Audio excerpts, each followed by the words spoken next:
Hello, I'm Jessica Ryan Keeney. I am an attorney licensed to practice law in the state of California. I am the Department of Child Support Services attorney for two small Northern California counties. What I'm about to say today is not legal advice. Be sure to consult an attorney before applying any of the law or concepts that we discuss in this video. This video is for educational purposes only. And with me in the office today is my son Terry. He may be making a cameo or two in the video, or you may hear him in the background. Sorry. It is what it is. Anyway, what are we discussing today? Today we're discussing the court's ability to impute income to a parent receiving cash aid, also known as an aided parent or a parent on public assistance, or a parent who's receiving CalWORKS benefits, which you may also hear referred to as a parent being aided or being on public assistance. This analysis applies regardless of if the parent having income imputed is the custodial parent or the parent receiving child support, the non-custodial parent, or the parent paying child support. So this applies to either parent. So this is probably going to be kind of a lengthy video, but so that you can quickly get your answer, and I do hope that you'll listen to the whole video because we sure appreciate the watch time. Anyway, in short, the short answer is if a parent is receiving CalWORKS benefits or similar benefits that require the parent to seek work or participate in job skills related activities, and the parent is compliant with his or her program, income cannot be imputed to that parent, and that parent cannot be ordered to seek work. If a parent is receiving CalWORKS benefits or benefits with similar requirements, the parent is exempt from seeking work or participating in job skills related activities because the parent is the sole provider for his or her child under the age of 3 and the parent is compliant with the CalWORKS program. Income cannot be imputed to that parent and that parent cannot be ordered to seek work. Conversely, if a parent is not receiving CalWORKS benefits or other cash aid and is the sole provider for his or her child under 3 years old, there's no per se rule that income cannot be imputed to that parent and no per se rule that that parent cannot be ordered to seek work. So a previous article discusses imputing income in general, and another one discusses imputing income to the custodial parent, also known as the parent receiving support. We're not going to go into great detail about those in this video. I think I said article. Well, I have another video and another article. Anyway, we're not going to go into great detail in this article on those. We'll just refresh everyone's memory in saying that in order for the court to impute income to a party, the court must find the party had the ability and the opportunity to earn the imputed income and that imputing income is in the best interest of the children or child. So the relevant statute to imputing income is Family Code Section 4052.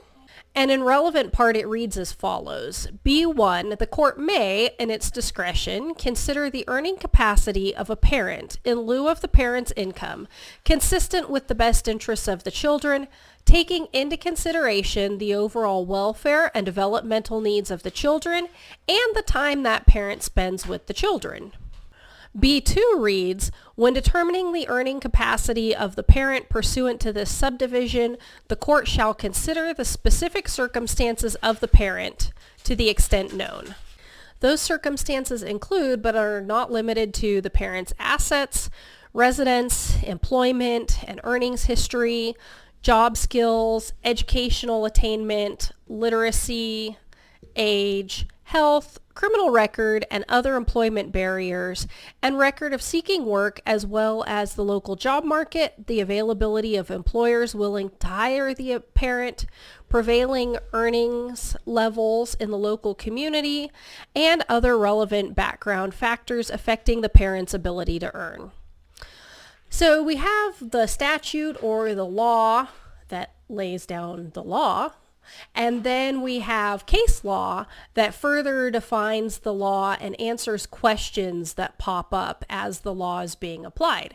So now let's look at the case law. We will start with County of Yolo versus Francis. This is a 1986 case.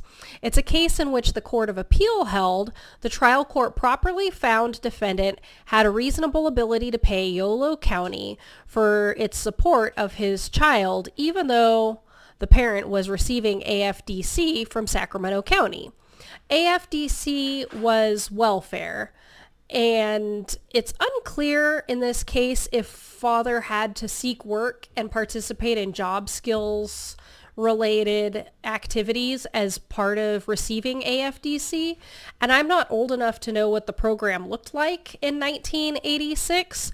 So I don't know in that respect how this case compares to the other cases. But you're going to notice that this case appears to be contrary to what I said the court held and what the rule is about imputing income to aided parents. But we'll discuss that later on. So just hang tight and hear me out. This case has the following relevant facts. Yolo County, known as Department of Child Support Services or DCSS, filed a complaint against father, asking for an order that he is the father of the child, asking for a child support order, that father pay the child support order, and asking that father reimburse the county for public assistance, AFDC, funds paid for the benefit of father's child. The county also asked for attorney fees and costs. Between 1981 and 1984, Yolo County paid $6,117 in AFDC to the family unit that included the child. Father was found to be the father of the child. Father testified that during the time AFDC was paid for the family unit, including the child, he lived with his wife and their 2 children. He was unemployed and received AFDC benefits from Sacramento County. He tried getting work as a truck driver or transportation dispatcher, but didn't seek any other types of work. He had no impairments or disabilities affecting his ability to work. He participated in training programs. The trial court found that at all times, father was able to earn enough income from work that he could pay child support. Father was ordered to pay child support of $50 per month starting August 1st, 1984. He was ordered to pay court costs of $709.08 and to reimburse the county $2,000 for aid or AFDC benefits paid from September 1981 through July 1984. Father appealed from the reimbursement order, or appealed the reimbursement order.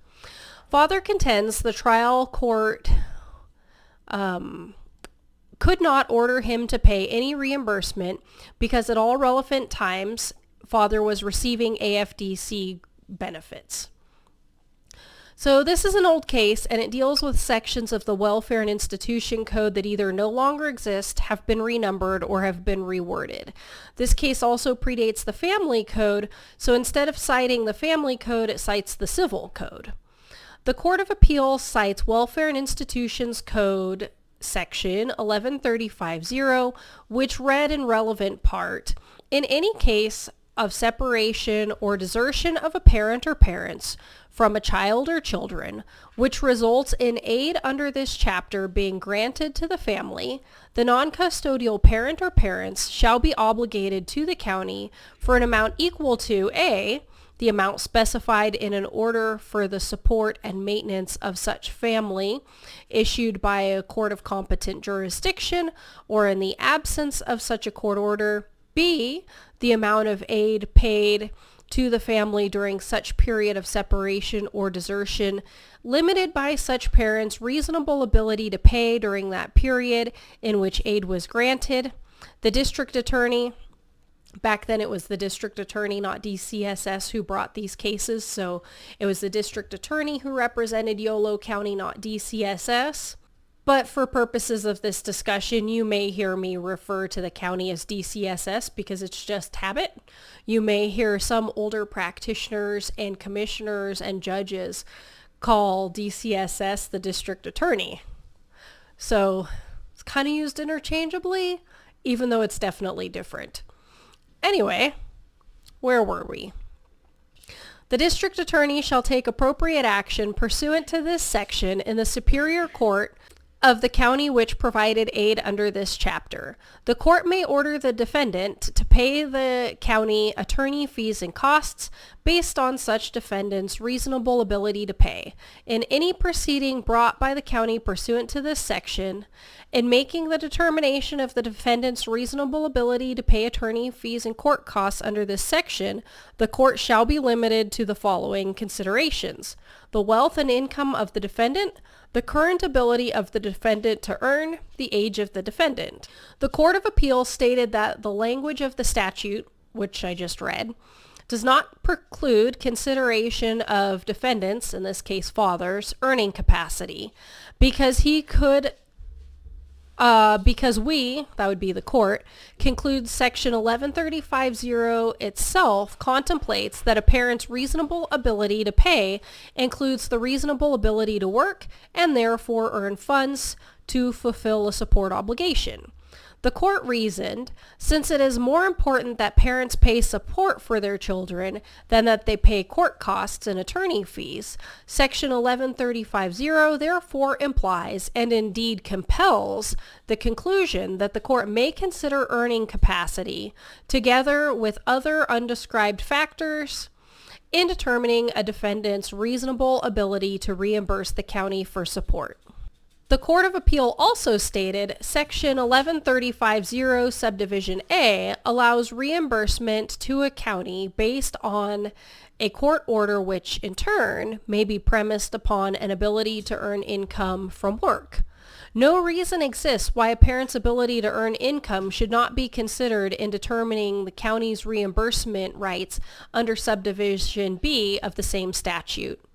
The court further stated, this is the Court of Appeal, Subdivision G of Section 1147.6.1 of the Welfare and Institutions Code provides, for the purposes of this section, in making a determination of the non-custodial parent's reasonable ability to pay, any relevant circumstances set out in Section 246 of the Civil Code shall be considered.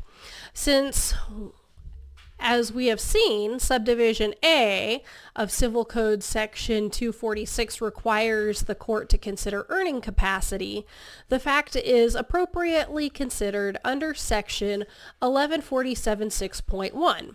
It would be anomalous to allow earning capacity to be considered where judgment is entered by agreement, but not where judgment is entered following trial.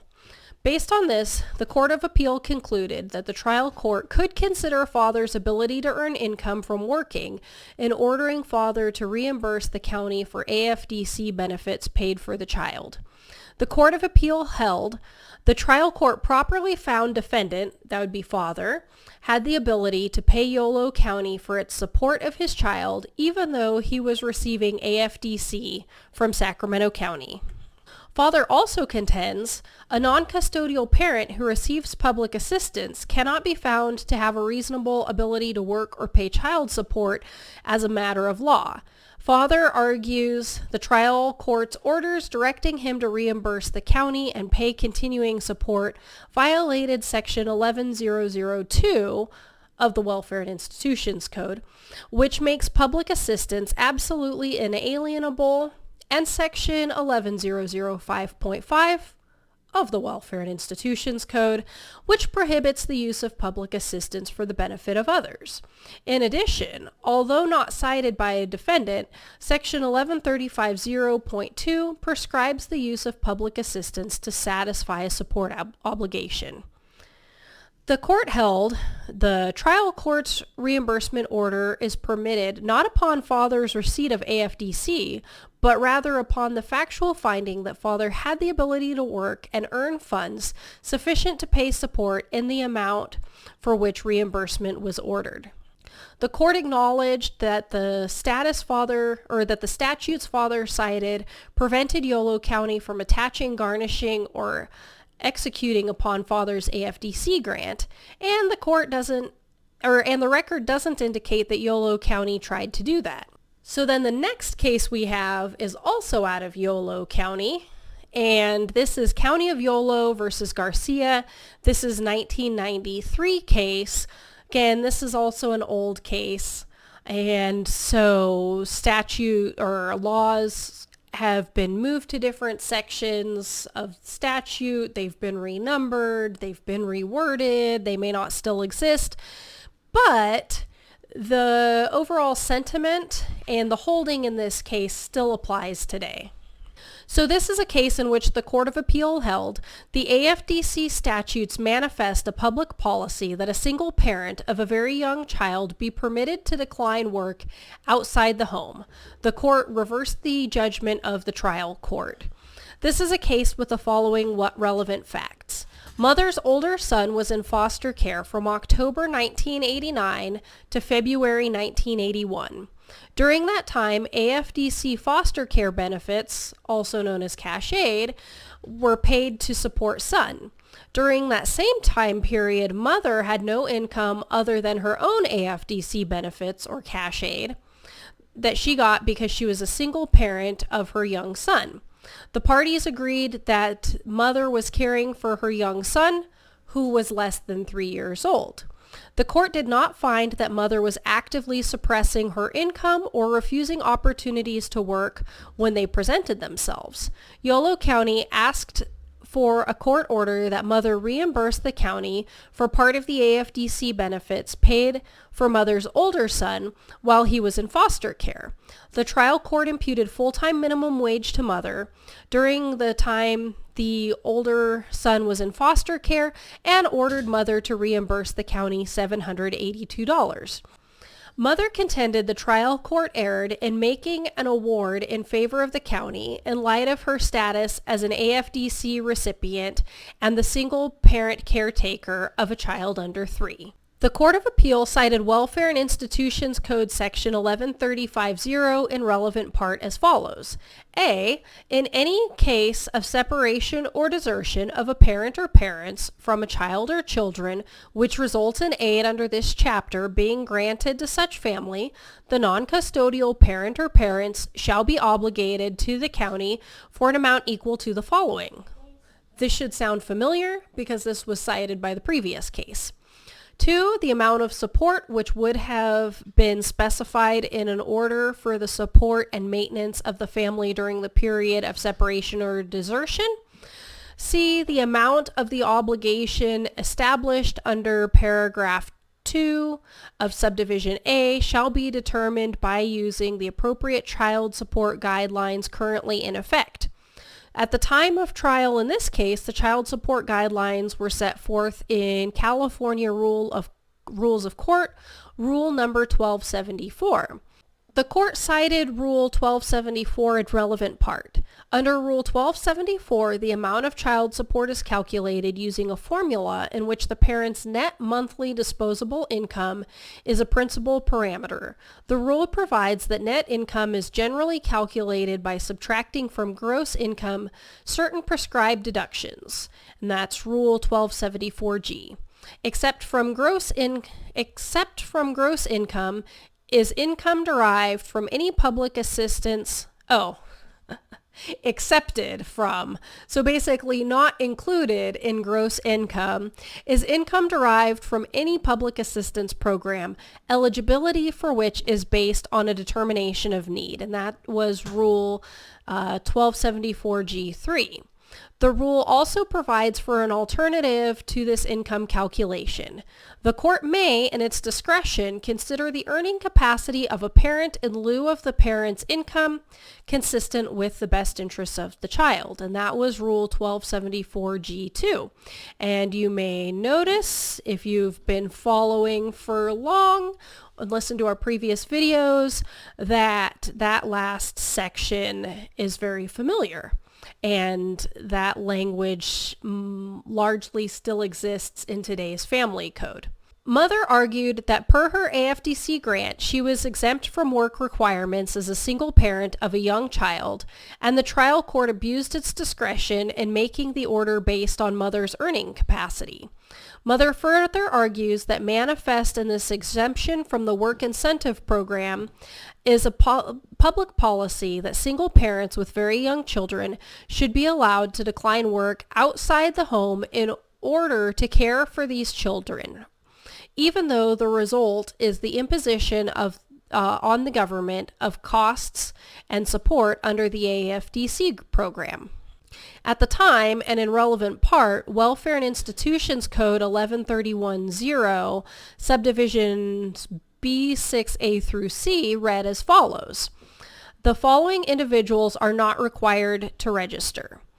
Has primary responsibility for personally providing care to a child under the age of 3, an individual meeting this criteria who volunteers to register may not be required to participate unless it is guaranteed that child care will be provided. And when they say register, they mean register for the work program. And participation will not be required for more than 20 hours per week. In a family eligible for AFDC payments due to the unemployment of the principal wage earner, the exemption criteria contained in subparagraph A or B shall be applied to only one parent. The court stated the statutory policy of exemption from the seek work requirement is that a single parent must be free to choose to stay at home to provide care for very young children. To extend discretion conferred under Section 1135.0 to consider the earning capacity of a person exempt under Section 1131.0 from the requirement to generate earnings through employment violates that policy because the attribution of an earning capacity to such parents precludes their freedom to choose to stay at home to provide care for very young children. To order reimbursement would effectively compel employment of single AFDC parents with very young children when there is a clearly expressed statutory policy to the contrary. The court stated Section 1131.0 manifests a legislative determination that the policy in support of parent-provided child care for very young children is stronger than the competing policy in favor of reducing the burden of AFDC on the public fisc by inducing recipients to seek and accept employment. The court also stated the formula under Rule 1274 does take into consideration the earnings potential of the absent parent. However, as we have construed Rule 1274 in order to harmonize the regulatory and statutory provisions, in the unusual case where a single parent has principal child care responsibilities for a very young child, the potential to earn is 0. The court held, insofar as the judgment awarded the county is predicated upon earning capacity for periods when mother was unemployed because she was the primary caretaker of her very young child, that error is prejudicial. However, mother wasn't the caretaker of her very young son the entire time her older son was in foster care. So the court addressed mother's contention that income could not be imputed to her without a finding that she shirked her work that she shirked work. The court held, lacking evidence that Garcia was shirking work, there is no substantial evidence to support an implied finding that Garcia is mom, had an earning capacity exceeding her actual income. Regarding imputing income to a single custodial parent of a child under 3 receiving AFDC, the court held the AFDC statute manifests a public policy that a single parent of a very young child be permitted to decline work outside the home. So basically, the court couldn't impute income to mom, and because she had a child under the age of 3 that she was the primary caretaker for, she was a single parent, and she was on AFDC benefits and in compliance with her program. The next case we have is in Marriage of Hinman. This is a 1997 case. You'll also hear this called Hinman 8. Mr. and Mrs. Hinman were very litigious, and this was their 8th appeal. This is a case in which the court held, we decline to adopt a per se rule that the trial court may only consider parental earning capacity upon a showing of bad faith. Instead, we adhere to the plain language of the Family Code, which grants the trial court discretion to consider parental earning capacity consistent with the best interests of the supported child. And this is Family Code Section 4058, Subdivision B. So this case does not predate the Family Code. So basically, this marks the start of the courts considering two elements when imputing income. And those two elements are the ability to earn and the opportunity to earn. Before this, the court considered a third element when determining if income should be imputed, and that was if a parent was acting in bad faith in earning an income.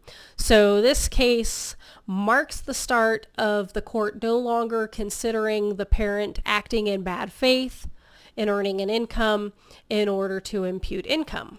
This case is also interesting because the court also declined to adopt a per se rule prohibiting the imputation of income to parents who refrain from employment in order to care for preschool-age children in all cases.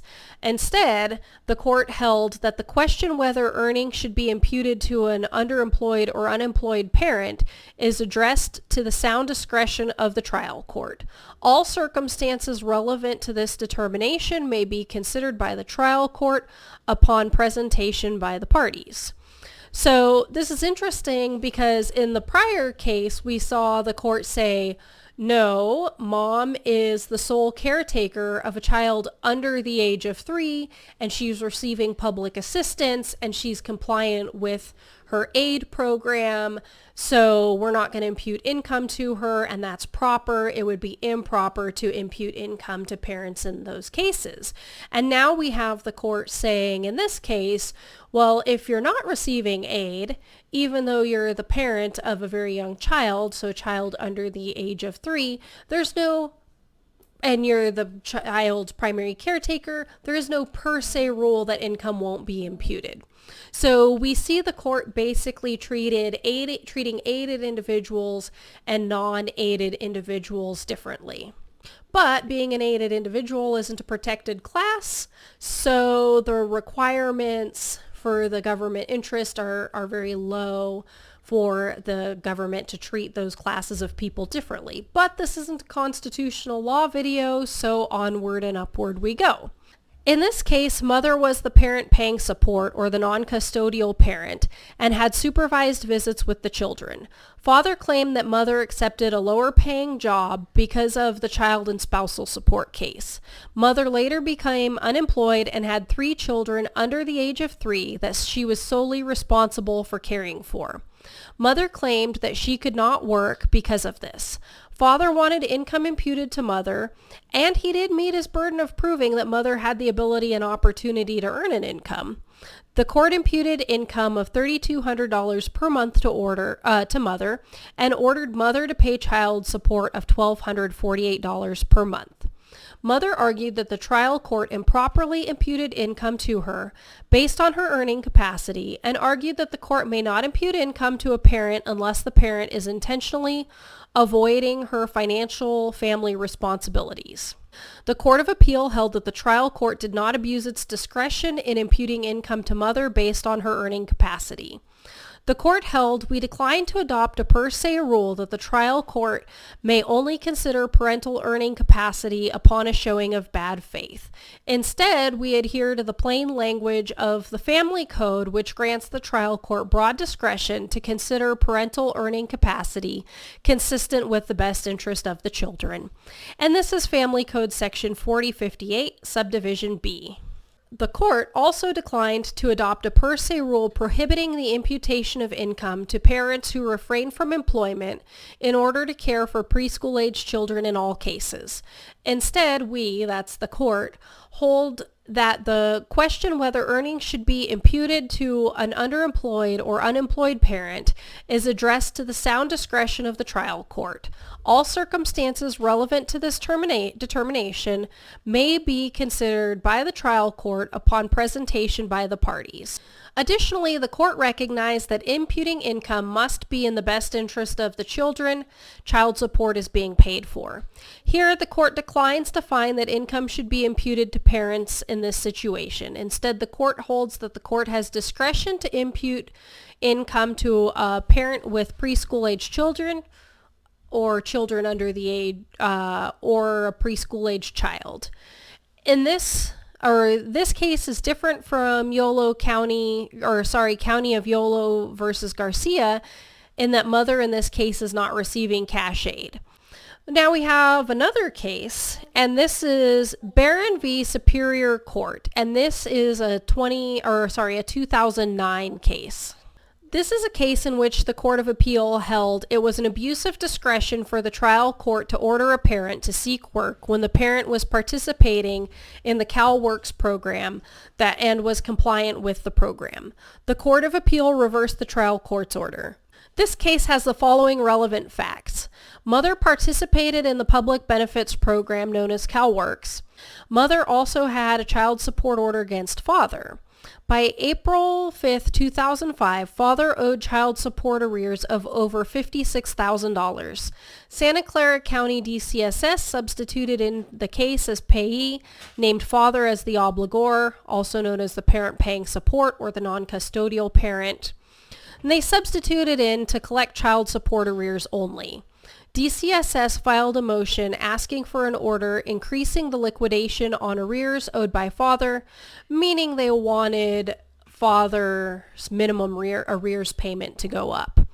And that motion asked for an order that both mother and father seek work. Mother appeared at the hearing and argued she could not seek work because she was going to school as part of her CalWORKS Welfare to Work program, and complying with the seek work order could jeopardize her CalWORKS benefits. The trial court rejected mother's argument and ordered mother to seek full-time work, requiring her to quit school if she needed to in order to get full-time work.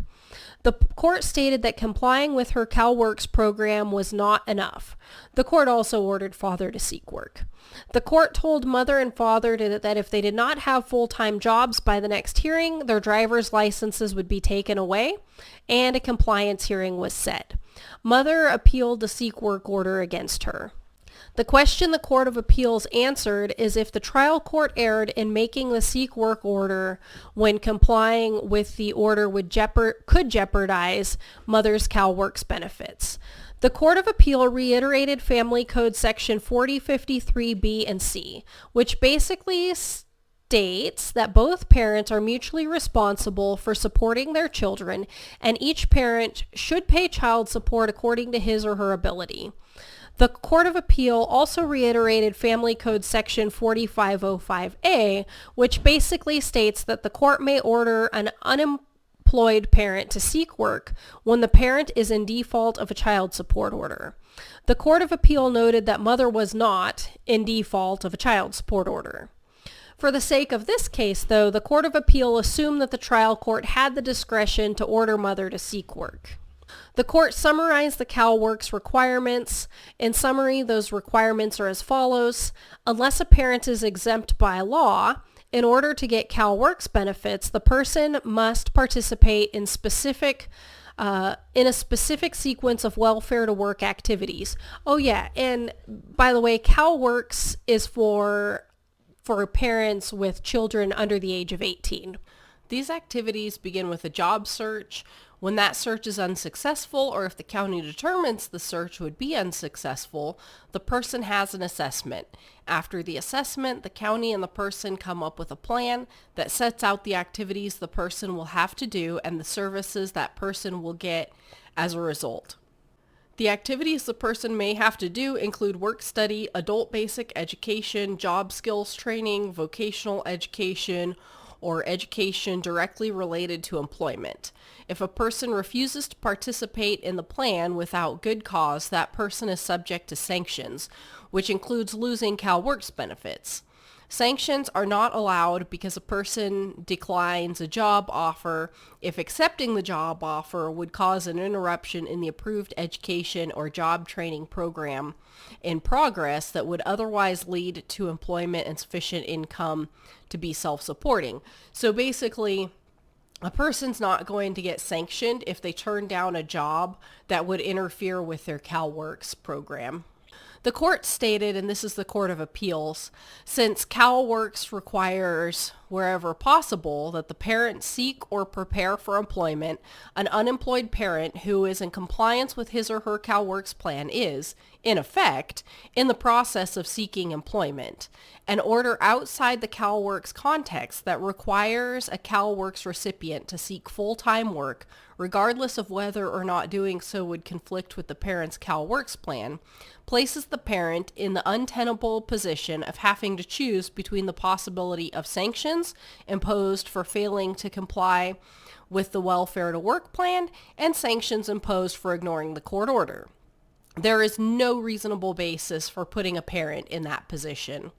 The Court of Appeal stated, a trial court's discretion is limited by the legal principles governing the subject of its action and is subject to reversal on appeal where no reasonable basis for the action is shown.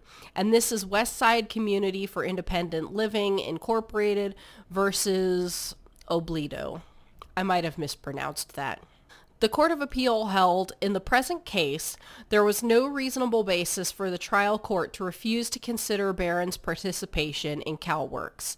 In summary, the court cannot order a parent who is complying with his or her CalWORKS program to seek work.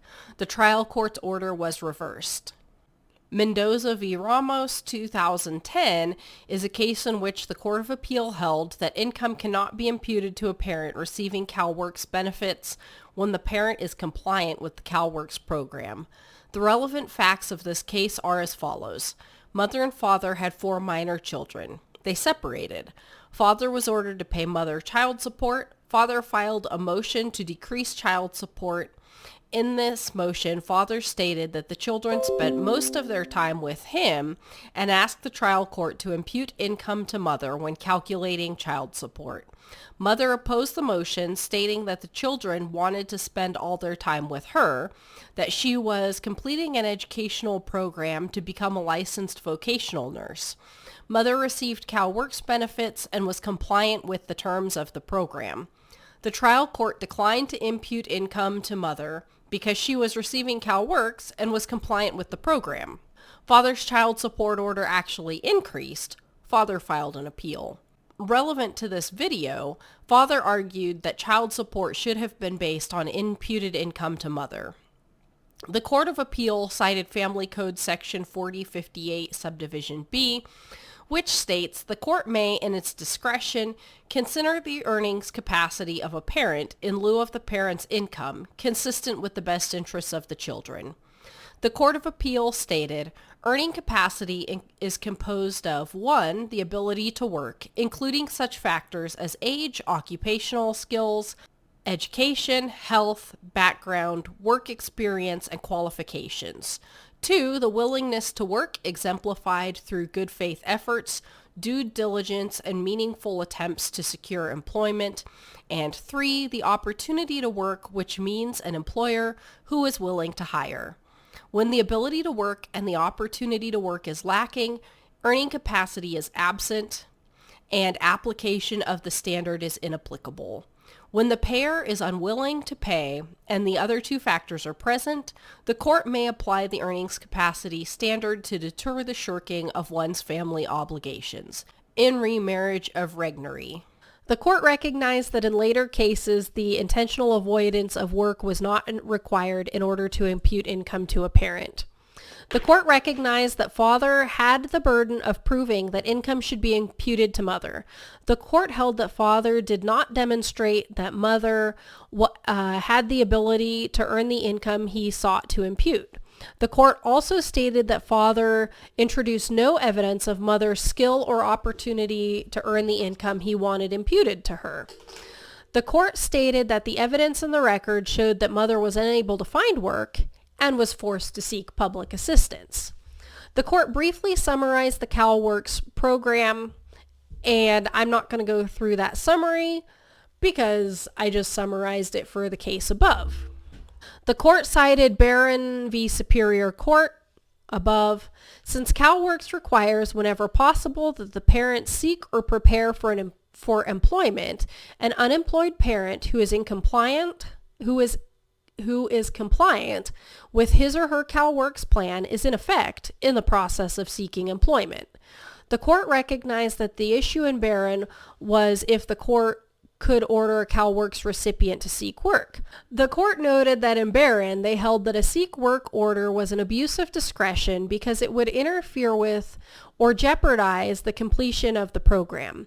The court noted that imputing income to mother in this case would jeopardize the completion of her program and as well because it would leave mother without the ability to complete her program, or at the very least would require her to work in violation of the provisions that allowed her to receive the assistance necessary to support the children.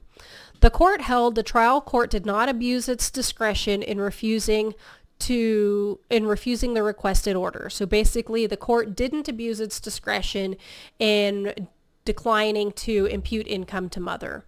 The court affirmed, that's the Court of Appeal, affirmed the trial court's order. So some sources say that the courts are split as to if the court can impute income to a person receiving cash aid that isn't CalWORKS. However, I'm not so sure I'd agree with this. Let us discuss.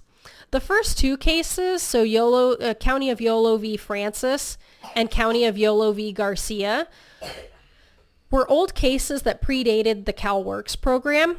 However, both parents had income imputed to them in those cases, or both the parents who had income imputed to them in those cases were receiving CalWORKS benefits, which were cash aid or public assistance benefits. And it was clear in Garcia that mother had to seek work or participate in job skills related activities as part of receiving her AFDC benefits. So this was a similar schematic as receiving CalWORKS benefits. But she was exempt due to the age of the child in her home. In Francis, it wasn't clear if father had to seek work or participate in job skills related activities as part of receiving his AFDC benefits. And in Garcia, the court held that income could not be imputed to mom. In Francis, the court held that income could be imputed to dad. So in Francis, this is my thinking. In Francis, if father had to participate in seek work or participate in job skills related activities to receive AFDC, then I don't think the court is split as to if income can be imputed to a party receiving aid. In this case, I think it's pretty clear that if seeking work or participating in job skills activities is a requirement for receiving aid, then the court is clear that as long as the parent is compliant with the program, income cannot be imputed, and the parent can't be ordered to seek work. In Francis, if father was not required to seek work or participate in job skills related activities to receive AFDC, then this case is different from the other cases discussed and does not appear to be overruled. So the court may impute income to a parent receiving aid or order the parent to seek work if seeking work or participating in job skills related activities is not a requirement to get aid. And like I said, we don't know if he was ordered to seek work or not. The case says that he did seek work as a trucker or in transportation dispatch, but it didn't tell us if him getting aid or if that seek work was a requirement of him getting aid. Anyway, the case law is very clear. A court cannot impute income to a parent on CalWORKS if the parent is compliant with the program, and the court cannot order the parent to seek work. Given the rulings and reasonings of the Court of Appeal, it stands to reason that if seeking work or participating in job skills activities is required to get aid and the parent is compliant with the program, income cannot be imputed to that parent, and that parent cannot be ordered to seek work. In my opinion, if the parent is on aid and seeking work or participating in job skills related activities is not required to get aid, then the county may impute income to that parent or order that parent to seek work. And in my experience, most cases in which a parent is receiving aid, the parent is on CalWORKS. So income can't be imputed to that parent and that parent can't be ordered to seek work.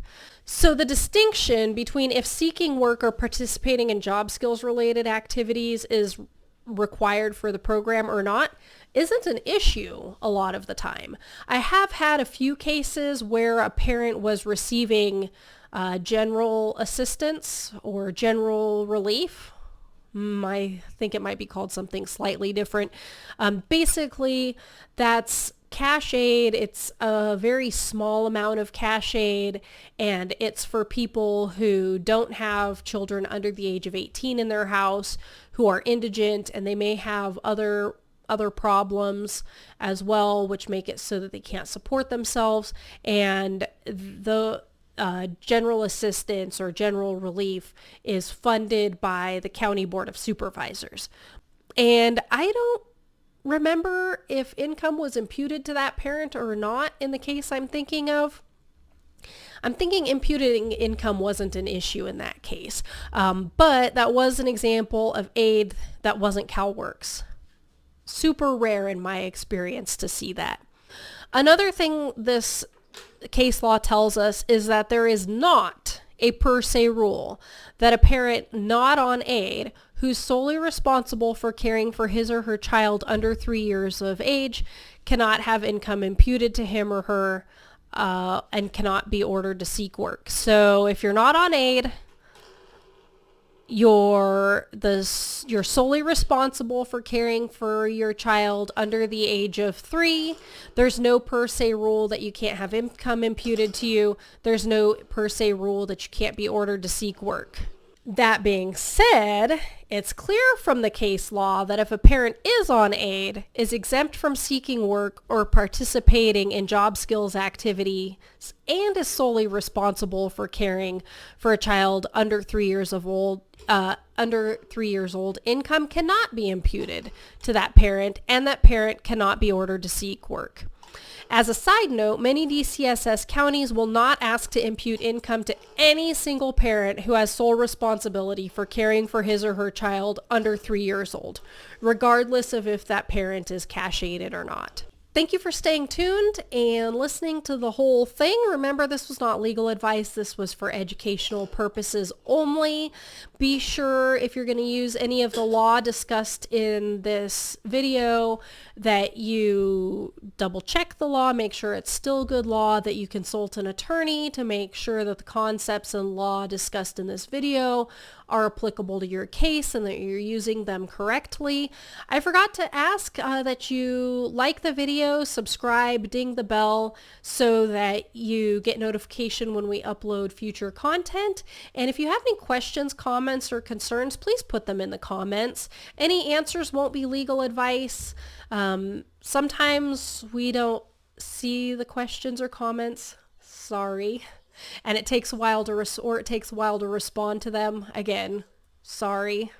We are all working full time here as well as uploading these videos. And sometimes those questions, comments, and concerns make for a good video in the future. So again, thank you for tuning in. See you in the next video.